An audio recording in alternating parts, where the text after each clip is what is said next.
Hi everybody, I'm Diane Brady. I'm here with Joann Crevoiserat, who is the CEO of Tapestry. Welcome, Joann. Thanks, Diane. Great to be here. You're wearing your brands, I see. So we've got Stuart Weitzman. No, you came in with a Coach bag. But let me go back, because you've had a really interesting career in this space. What did you want to be when you grew up? It's actually quite an interesting story. When I went to college, I went fully expecting to be a lawyer. I wanted to be a lawyer when I grew up. And I got into college and I had a political science class, and I thought to myself, if I can't afford law school after 4 years, I'm going to need something to fall back on. And I really love my economics classes. So I started taking a business curriculum, fully intending still on graduating, maybe going to law school, but with that business degree to underpin just in case. And as it turns out, Plan B was the right plan for me. I was enamored with business. And I had a finance degree and wanted to really understand how a business worked. So I thought finance was a great place to understand how to build a business, how to really be in it. And so when I graduated from college... What college did you go to? I went to the University of Connecticut, our state school. I'm a proud Husky. And I graduated and started looking for a career, and I knew that I didn't know anything about business. So, I was smart enough to know that I needed an education. And I looked at companies that offered really great training programs so that I could learn how to run a business. And I talked to a number of different companies and exactly one retailer. And I joined May Company, May Department Stores, a division in Hartford, Connecticut, because they had a renowned training program, management training program. I started with a bunch of peers who were all trying to learn the business. I started as a finance trainee. There were many more merchandising trainees in our training class, and I learned the business from the ground up. I have to admit, though, when I started, I thought to myself, I'm going to do this for 2 years and then go get a real job. Was that going to be law? I'm curious before we move through, and May did have a great program. It's interesting to think about what happened to a lot of the department stores. What was the clarion call of law for you? Was there anything about that made you think that's the career for me? Well, I took a lot of those tests. As you know, you're going through high school and you take a test to say what you'd be good at. I was actually quite good at geometry. One of the, and I laugh with my kids. I think I'm the only one in our family who did well in geometry, because I liked the idea of proofs and theorems and getting from point A to point B in a very logical way. So law to me was something that I was attracted to because of the importance of it in the world and the impact you can make in the world, but also just because of the logical nature of it, and it just spoke to the things that I was good at. So I always thought that law would be something that I would really enjoy. And, I moved into business because I really enjoyed the impact that you can have on building something really tangible. And it's a little different than law, right? It's not a contract that you're building or a problem you're solving. It's a tangible thing you're building. But honestly, retail wasn't the thing that I thought was the sexiest career. I think when I graduated, back in the mid-'80s, Wall Street was calling a lot of people. There was a big real estate business before one of the bubbles. And retail wasn't considered necessarily the sexiest career. So I thought, literally, I'm going to go do this for a couple of years, learn what I can learn, and then maybe go back and get my MBA. But yet you stayed in it. And get a real job. And it's interesting because you've gone from, obviously the retail world is different than the branding world. So, walk us through your career a little bit. So you went to May, and then what took you to your next role? Well, I'm glad you noticed that because it's fascinating. One thing I'd never changed the channel. I got into the industry and became so engaged. It moves very fast because the consumer moves fast. And as I started growing through the department store world, the one thing that they did extremely well, they lived in different cities, and we had different divisions at May Company in different cities, and served a consumer that they knew very well for years, decades and decades, in some cases centuries. These department stores have been rooted in the community, understanding their customer, buying and coordinating and curating assortments for that customer. And I had the ability to move from, I was at 5 different divisions of May Company, moved to 5 different cities in the United States, working in these different department stores and learning the differences between the customers and how they serve those customers. So I'd say it was a really early fundamental learning of staying close to your customer and really understanding the retailing business. It's a lot of detail. It's touching, feeling, running stores, building a team, right? A staff that knows how to engage consumers fundamentally, and then building the assortments that your consumers love. So it was a great education. One of the things that's interesting, you started in a pre-internet time, and people always think of department stores or retail as being disrupted by e-commerce. And is that fair? I mean, do you think there were other factors that really played into why department stores and retailing have had so much trouble? Now, let's take recent years, but as you were going up through the 90s, the department store that you mentioned has been around for centuries, has really been on the front lines of suffering. Well, I think there are a couple of things that contribute to any business being challenged. One of them is lack of innovation. And I do think that the consumer landscape has changed over that period of time, and that a consumer went from that convenience of having somebody curate assortment for me and having the department store on the corner of Main and Main. We used to say that in department store world, right? You want your store at the corner of Main and Main where you can intersect your customer and then offer them, stay close to them and offer them what they're looking for and inspire them, right? Going to a department store back in the day was a very inspiring experience. The merchants would create an assortment and a beautiful display. You would walk by it, you would just have to have the bag and the dress and the shoes. And then while you're there, you're having lunch, right? There was an experience that they cultivated.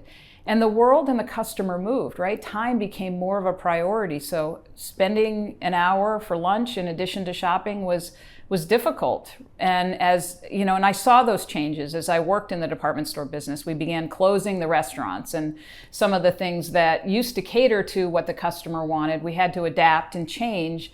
But then the internet was disruptive to department stores in that consumers began finding and being inspired outside of just the brick and mortar experience. And that's something that's true today. Yeah. Right? And a customer can buy anything they want, anywhere they want, anytime they want. So if you're selling a commodity, it became even more difficult to attract a customer. They could buy it wherever they wanted. So the idea on innovation and creating an experience that captivated and made a customer want to be there and add value to what that customer's journey looked like, that's where department stores have had to evolve to survive. It's interesting because you're one of the few brand leaders and retail leaders who's come up through the finance function, and so I many different roles that you've played, not just finance. But what have been some of the most formative experiences prior to Tapestry that you think really shaped you as a leader? Because a lot of people stay in that function, become excellent, but they never move on to the CEO role. Well, there are a couple of things that I benefited from in my career. One is I was never just a finance person. I wasn't an accountant. I didn't start in that function and stay in that function. You started in the leadership training program. In a leadership training program, and all of my friends were they were merchants and assistant buyers, and we spent time in stores, which is really important to do, to understand what the customer sees. So I had the benefit of having a really great training program, and I also had the benefit of being at a small company. So when I was at May Company, I think the first division, G. Fox & Company in Hartford, Connecticut, was maybe a $500 million business with, I think, 8 branch stores that grew to 12. And I remember every Thursday was branch day, and we would leave the corporate office and we would go out into the stores and we would talk to the stores, talk to our customers, look at the product. And because it was small, I got to know more of the business. I wasn't in a silo. I was interacting with buyers, and I spent time at the warehouse. We had warehouse sales, and I would help with the warehouse sales. And then we would do inventory control and understand our shrink, which is a big topic these days. And I would help figure shrink being loss as opposed to, since we now talk about mental health so much, not that shrink. Not that shrink. Right, exactly. The loss that comes from either paperwork errors or external theft or internal theft, and trying to connect all the dots in the business was part of the finance role, but it helped me to integrate and interact with all of these different functions so that I got to learn the business very holistically and not in a silo. So I had the benefit of growing up that way, and it's been interesting as I've gone from place to place, and the more there's been consolidation in the industry, the harder it is for the younger talent to get that peripheral vision that was very easy for me to get in a small company. What brought you, let's first of all, I'm going to say what brought you to Tapestry. I think Tapestry itself is actually a company that a lot of people still might not be aware of the composite brand. So take us through to what brought you to that, and who recruited you? Well, over time, I will say that the industry has changed, and in a world where customers can buy anything they want, anywhere they want, anytime they want, brands matter. And in that world, I shifted from department stores to working with brands. And you made that comment earlier today. It is an important differentiation, and I love working with brands. What attracted me to Tapestry is that we have great brands in our portfolio. We have Coach, Kate Spade, and Stuart Weitzman, which are all iconic in their own right. They have distinctive positioning in the market and passionate customers who love the brand. And everyone I talked to as I was considering Tapestry, knows the brands and loves the brands. That's a great start. It's a great place to start. Why did they come together? Was it a financial, is it basically a conglomerate? And because I know Coach, I've covered actually each of those three brands individually. Was there a logic in them coming together other than opportunistic, Absolutely. Good price, let's take it? As we think about Tapestry, the platform, in order to engage consumers today requires capabilities that together we can stretch the opportunities for each of our brands. We have a purpose at Tapestry, stretch what's possible. And we're able to stretch what's possible for our brands, first of all, so that they can grow even bigger and stronger than they could individually on their own. But we also are able to stretch what's possible for our people, right? We can share talent across these disciplines. For our communities, we have a bigger platform, we can make a bigger impact, and for the planet even. And these are all critically important aspects of running a business today. And having the Tapestry platform is critically important. We call it powering our iconic brands to move at the speed of the consumer. And it's the capabilities we're building are critical to moving at the speed of the consumer. So, Joann, let's talk about these iconic brands. But before we get to that, when you were tapped to be CEO, because you were CFO, did you come in knowing that the CEO job was going to be the next step for you? I did not. Victor Luis, the former CEO, recruited me as CFO. I appreciated the brands and the vision for what we were building at Tapestry, and signed on, not just because we have great brands, but we also have great people globally. We have a great global business. We've invested in the business, a technology backbone. It was a very sudden opening. Is that the right way to put it? I was surprised, that shortly after I joined the company, that Victor ended up not being with the company. Jide Zeitlin, our chairman, stepped into the business for a little while, and we were embarking on a transformation. And, the good news is that, I've been in this business for a long time, and the work that we needed to do to really reinvigorate the brands and get the business moving really called on my full experience in the business and the industry. And, we started working on what this transformation looked like, and we asked ourselves, if we're going to transform our business, we need to position ourselves to win in what we were calling at the time the new world of retailing. Where is the business going, and how do we need to position our company and our brands to win in that environment? And this is before the pandemic. So as we worked on this, we said, the digital trends are clear and they're accelerating before the pandemic. the customer is moving faster and faster. We have a big business globally.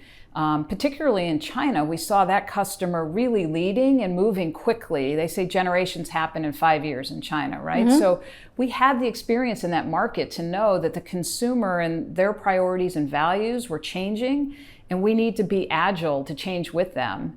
And we were harnessing a lot of data. We're a direct-to-consumer company, and we had a lot of data. We knew that the power of data was growing in terms of using it for our business. You felt very comfortable stepping into that role. Oh, absolutely. Okay. Well, it was a team effort, right? We got busy working on the transformation plan and had a lot of objectives with this transformation plan. I just kind of took you through a few of them and said, let's get ready to roll it out. This was in March of 2020, April of 2020. And then the pandemic hits. Well, we'll talk about these brands, because give me the quintessential. I think of Coach. I think of this transformation from it being basically like this, I think the term was like the comfort of an old baseball mitt, that sort of old brand, and then to being accessible luxury, right? With all the different colors under Lou Frankfurt.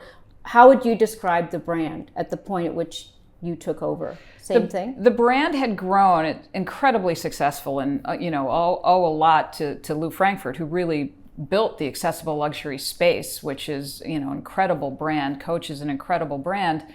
And we had then received a lot of competitive inbound, right? We're in there are low barriers to entry in our space, right? So a lot of competitors. So those are bags that they're aspirational, but not too much. It's like a $200, $300 handbag, exactly. right? We like to say we broke the compromise.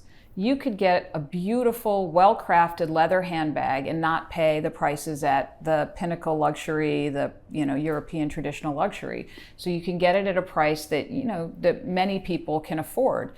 So we broke the compromise, and it was a great space to be. But over time, competitors had come in. And as competitors had come into the space, it became more about price and product, and there were more promotions in the space, and it was eroding the brand. So the challenge there was creative, coming up with product that was differentiate from these competitors, or what was the challenge? We needed to get closer to the customer and continue to innovate across all of our brands, and continue to innovate to deliver what the customer valued, and shift the conversation that it wasn't just about product and price, but it's about the brand, and really strengthen the engagement with the customer to the brand. And as we did the research, one of the things we found, particularly with the younger consumer, first of all, authenticity is important to that consumer. They're voting more with their values. They want to align themselves with values of a brand that reflect their own. Yeah. So we needed to talk more about the values of our brand. And what's really important to them is the opportunity to express themselves. So this idea of self-expression is a change that's happened over time in the market, and I've seen it in different roles that I've had in different companies, that customers don't want to wear your product as a badge. They want to wear your product to express their own individuality. What about Stuart Weitzman?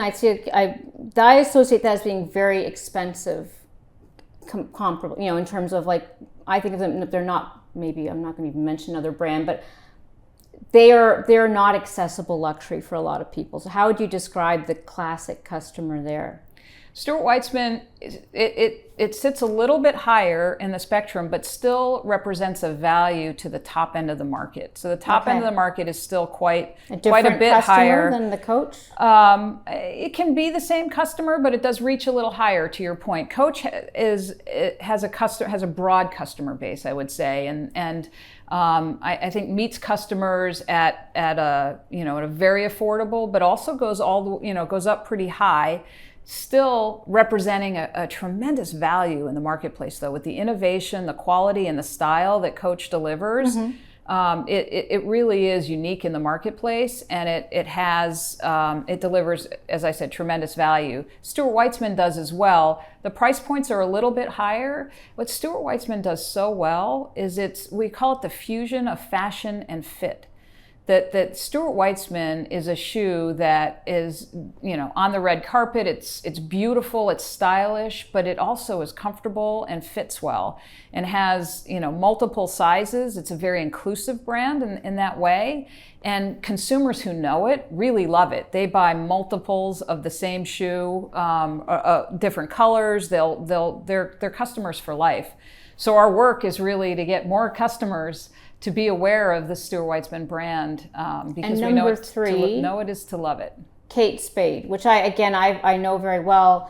Obviously one that was very much associated with its founder. So, talk a little bit about that.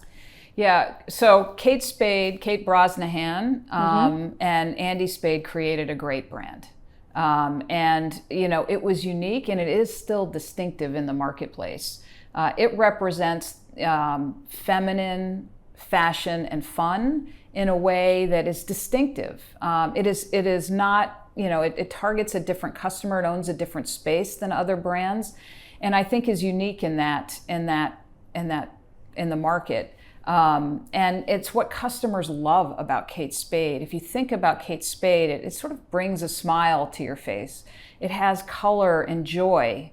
Right? It brings a tear as well because of Yes. the nature of what happened. Where were you when you heard that she killed herself? It's obviously one thing I think about a lot, and it's tragic because any suicide's tragic, but that was one in particular, that she was so much the heart and soul of her brand. As a CEO, what do you do in that situation? It is something that the brand sort of owns. Yeah. And she brought a brand that represents joy, right? With the color and the prints and the happiness. But also mental well-being is critically important to the brand. And certainly, the events were tragic. Kate herself had not been part of the brand for several years. But it's still that whole idea of mental well-being is owned by the brand, and I think authentically owned by the brand. And it's interesting because the Kate Spade team has really rallied around this idea of mental well-being and women's empowerment, and tying the two together, that women's mental well-being is an idea that we need to support, and it is a critical factor in driving female empowerment and women's empowerment. So the Kate Spade brand shows up, I think, in really powerful ways behind mental well-being. They've just opened and supported wellness pods on HBCU campuses, and they're engaging with a whole social impact team, specifically targeting mental well-being, and it is core to what the brand really is. And the great thing that our teams love is that through our platforms and the success of our brands, we can make an impact on these issues,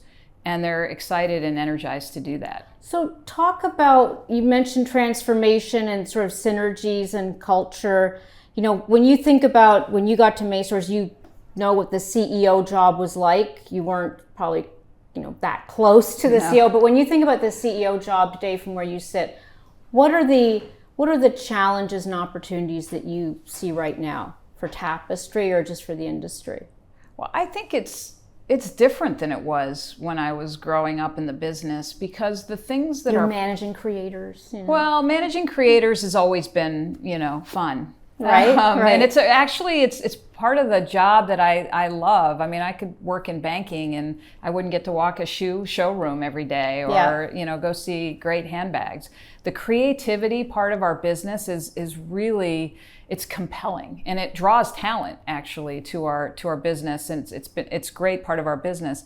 But in terms of leading an organization, the needs of an organization are different today than they were when I was growing up in the business. And that is that both our associates and our customers expect more. More from you or more from the brand? From the brand and from us. And one of the things we've done as part of our culture is done a lot more listening, but also leaned into our DE&I and our ESG goals, and framed it as really part of our business imperative and how we show up. We never talked about that before. But as I think about it, leading this company, we're a creative company and we serve a lot of customers.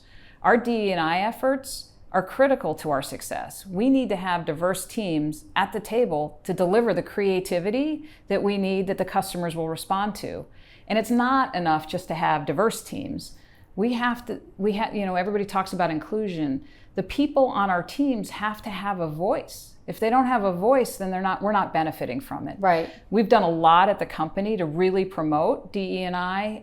We've added ERGs. We've tied compensation of our leaders to our progress on driving these initiatives because I believe it's critical to our business success. There's always so much attention. I hate this, like, you can't say what it feels like being a woman CEO because you've been one your whole life, as have I. But there's so much attention. When you got into the CEO role, you get suddenly into the spotlight. Does that change how easy or difficult it is to lead? Because when you speak, obviously people listen across the industry. I mean, tell me a little bit about the level of scrutiny that you feel for CEOs today. I think there's a lot of pressure on CEOs today. I don't know that that's gender specific. I think there's just pressure on CEOs. I spend a lot of time listening and leading with empathy. We talk to our teams about leading with empathy. It's so important today to be able to respond to our teams, to create an environment where our teams feel the passion and energy and bring that to the office and to the workplace or the store. I haven't even talked about how great our retail teams are. I think that is an important differentiator in our business. And the things that we do as leaders, we've dedicated one full paid volunteer day for our teams in the stores to go impact the communities and the causes they care about. How do you manage the retail teams differently? I know when I go into the Coach store on Fifth Avenue, it seems like they've been there a long time. Let's just put it that way. That's unusual. It is unusual, and it's this passion that our teams have that I saw when I was first entertaining coming to Tapestry. I spent time in our stores, and I've been in this industry, I hate to admit it, over 35 years. Our teams are truly differentiated. They have a passion for their brands and their work. You can feel it when you walk into the stores. It's a warm, inviting experience. And my job, as I saw it coming into this role, was how do I unlock the power of our people? And that is a pillar of our strategy. We spend a lot of time How do you do that? Because everybody says they've got passion for the brand. What do you actually do tactically to let that free? Because I think that, turnover is notoriously high in the retail space, including for some pretty hot brands. Right. Ours is lower, actually, and we benefit from that. We benefit so much from that and the passion of our teams. And we're very intentional about how we cultivate that sense of ownership of our teams. First, we have for a long time provided equity to our store managers. They are owners of our business, so that gives them a different perspective on the business. We were one of the first movers to go to a $15 an hour minimum wage for all of our field teams because we understand the return that we get on that investment that we make on them. We were the last to furlough associates as we went through the pandemic. We continued to pay even as our stores were closed. Those are things people remember. So when I go into stores, they tell me how proud they are to work for a company that supported them. You don't go in as undercover boss. They know you're coming. I try. They know me. If you could, I want to talk about where do you see the biggest challenges for the business right now? If you could wave a wand and change anything, what would it be? Boy, I'd love for the macro environment to be a little more forgiving. Okay, that's existential, right? That's our teams the supply chain being a little bit more resilient and a little more speedy would definitely help our business. The macro challenges have been, coming at us for the last 4 years, and the hits keep coming. And our teams have been incredibly agile. Actually, as we transformed the business, we said we needed to be more agile. We rewired our company for this. And, we are focused on making sure we're pushing decision-making down into the organization so that we can be faster. You asked me earlier about our associates and what is that secret sauce. I want to share a story with you. We took the board to one of our stores, And just as we were leaving the board meeting, we had a great presentation, the store with the board. One of our board members asked one of the associates randomly, and it was right when we were having all of the discussion on hiring and how difficult it was to retain talent. And he said, why do you work here? We were on Fifth Avenue. And he said, why do you work here versus walking down to one of these other brands down the street? And without hesitation, I was holding my breath a bit, but without hesitation, the store associate said 3 reasons. She was the store manager. She said 3 reasons. 1, this team is my family.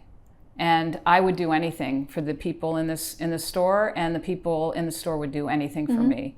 Number 2, I'm empowered to run my business, and my DM, my boss, supports me in what I want to do. And number 3, I know that I'm selling somebody something that they're going to treasure forever. So that combination of things, those 3 things are what drive engagement. They love the atmosphere, the culture, the family culture. They're empowered to make decisions, and they love our product, and they know it's product that lasts generations. And they have a great feeling of satisfaction when they're able to serve that to our customers. I'm often struck by the fact with every CEO that what gets you into that role isn't what helps you succeed in that role necessarily. So I don't know, most people I talk to, they have a coach, but what have you changed that you think's made you more effective? Like, what advice would you have if somebody's just coming into a leadership role? Because, yes, you've got the board above you, but your word goes. What's different now than before? Well, you definitely have to be careful about your word, because I hear things that I've said that I'm not sure I said, but people in the organization take them and run with them. So you do have to back to yourself? Yes, you have to worry about your shadow a little bit. But I would say the one thing that is so important for me and many leaders who have grown up in the business is build a great team. It's been true through my whole career, and actually being a mother helped me learn this, right? When I had children and a family to go home to, I had to prioritize differently, and I had to leverage a team. And from that point on, understanding how to build a great team has been key to my success. And as I've stepped into this role, there is a propensity to have all the answers, right? Or to think you have all the answers. I think the thing that I work on is not only building a great team of leaders that are going to lead the culture and the transformation and the business the way we want it led, but a diverse team that complements my strengths. And that sometimes is hard to do. The other thing with brands, maybe not necessarily your brands, but there's so much concern about how you express your values, especially in a country that's quite polarized. And, you've got red state customers, blue state customers, global customers. How do you manage that? I mean, when you think about it, because, you're a very youthful brand and you have to be out there, Pride Month, et cetera. I mean, with this environment, has that been more challenging, or do you try to give everybody a little bit of what they want? Well, it's different in that today customers expect to understand brands and brand values. They want to know where they're spending money and what the brand stands for. Our associates care about where we stand and what we stand for and what we speak about. And we have to be very thoughtful about that. But we also have to show up in a way that is true and authentic to who we are. Do you worry about cancel culture, or is that too strong a term, do you think? I'm just curious. I worry about the politicization. Yeah, politicization. I can't even say that word myself. Right. You want to say it again? I worry about the, I worry about the political nature of the discourse. And what we try to do is lean in where we're credible and we're capable. And, it's not about responding to actions that are happening outside. It's about choosing the things that are important to us and then leaning in before they become issues. So you'll see Tapestry trying to make a difference in our communities, right? We have goals that we're going to dedicate volunteer hours to causes that we care about. We've developed ERGs in our business where we have ERG standing for employee resource groups, employee business resource groups, Yeah. where these groups where there are members of the group, like our Pride group or our Prouder Together group or our Black Alliance group, we have members and allies both in the groups, and they get together and work on things that are important for them, and for their development and career development, but also the things that they're passionate about. In fact, we give them the opportunity to give back to causes they care about. So through our ERGs, we're able to lean into the causes that matter to them. So if there is an issue that happens, our Asian Heritage Alliance group is an example. There were issues of Asian hate that were out in the market, and they were already leaning in and supporting the causes that were important to them in an authentic way with our teams that were already working on those issues. And we see that multiplied across our business and across our teams. And our teams like to have the ability to lean in on matters and causes that they care about. I want to put on before we end that your politics hat back from in college, which is the geopolitical environment has become so important, including supply chain. And I don't know the extent to which you feel comfortable talking about how that has shifted, because for a company like yours, I would imagine that challenges in China, challenges from the pandemic, has that changed the way you do things? Absolutely. We began as part of our transformation wanting to drive agility into our organization. That includes supply chain. Right. And over the last 3 years, it's become very clear, unless you have some resilience or agility in your supply chain, it's going to really impact your business and your ability to serve customers. We have had, and we continue to maintain, a globally diverse supply footprint, and have been very agile in being able to move around the world, supply and production. And, you know, I think that the issues, the geopolitical issues that exist today, you know, we monitor and make sure that we're able to continue to reduce China, like places like that. We do very little sourcing in China. Actually, we were one of the first movers out of China. And so we are diversified outside of China. China is a big business for us. We sell to a lot of consumers who love our brands in China as well. So, you know, we monitor the environment. We have a global business. We have a diversified supply chain, but we're always looking to make it more agile and work better and smarter for us. So last chunk, unless of course we could talk to you all day, but I wanted you to walk me through your day. I mean, maybe literally, but I'm always very curious about how leaders structure their day, and I'm sure it varies depending whether you know, but let's say you're in your home market right now. What time do you get up and what do you do? I mean, I know, you know, that doesn't necessarily give us insight into where Tapestry's going, but I think it gives some insight into how you work best, since you talk about the need to be efficient. Well, you know, it's hard to describe a typical day. I'm sure many CEOs would tell you that. I like to start my day with a workout, because if I don't start my day with a workout, it won't happen. Particular types of workouts? You know, I'm a jogger. I used to say I'm a runner. I now call myself a jogger because it's gotten much slower. It's an endurance sport then, right? An endurance. I've run a few marathons actually, but in my youth. And I do a little bit of strength training with a personal trainer a couple times a week. But those are things that I need to just keep myself centered. And I do think, as we talk to our teams too, it is important to take the time to make sure you're taking care of yourself in a way that can keep you centered. But then we start our day usually at 8 a.m. Do you go into the office? Do you stay home? Because you're hybrid right now, right? We are hybrid, which is about 3 days a week in the office. We're going to be a little bit more structured about that, but it'll stay about 3 days a week, usually Tuesday through Thursday. I tend to go into the office a little more. I'm old school, I guess. I like being in the office. It's more incentive for everybody else to come too, if the boss is there, I'm sure. Yeah, we're flexible though. I mean, on the days that we're hybrid, I think it is important to retain some of that flexibility, because so many of our team members value it, and it is helping people with small children engage in a different way. And so I do think there are some good things that have come out of the last 3 years that we can continue to leverage.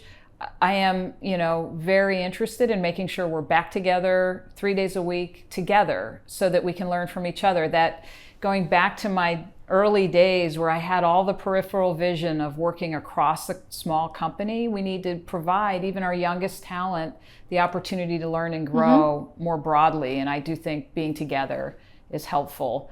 But I also like to travel and go see our teams. And I spend a lot of time in the market talking to our associates, understanding from them what they see in the company, what the opportunities are. And when we talk about being agile and empowering our teams, innovation is happening at all levels in our organization. And it's been a real game changer for Tapestry to really capture that innovation that's happening throughout our organization and ingest it in a way that we wouldn't have done pre-pandemic. And we've learned a lot of that over the pandemic, and being out in the market with our teams is one way that we learn. So let's say now or a few years from now, we've talked about the individual brands. What do you want the Tapestry brand to represent in people's minds? Is it all three of them together, or do you feel the brand as a standalone brand? As the CEO of that, how do you want people to think about it? We have in our portfolio, and I want people to know our portfolio, Coach, Kate Spade, and Stuart Weitzman. They are important, iconic brands. So people should know and love those brands. And they should know Tapestry as the engine that powers these iconic brands to move at the speed of the consumer. Mm-hmm. We are close to our consumer. We're direct to consumer, which is different than many brands, right? We sell 90% of our business is direct to consumer. We have a lot of data on through our your consumer, own stores and your stores direct to consumer. People often confuse that with straight from the internet. You actually have a very large we have stores and an e-commerce business, so we're intersecting customers directly versus through a wholesale channel is what I mean by that. But that allows us to know the customer well. We have a lot of data, and Tapestry is a platform we're building the capabilities to harness all of that data, insights, information, and allow our brands to leverage it in a way that helps their business grow, and helps them be more relevant to customers at the end of the day. Great. Thanks for joining us. It's been great, Diane. Thank you.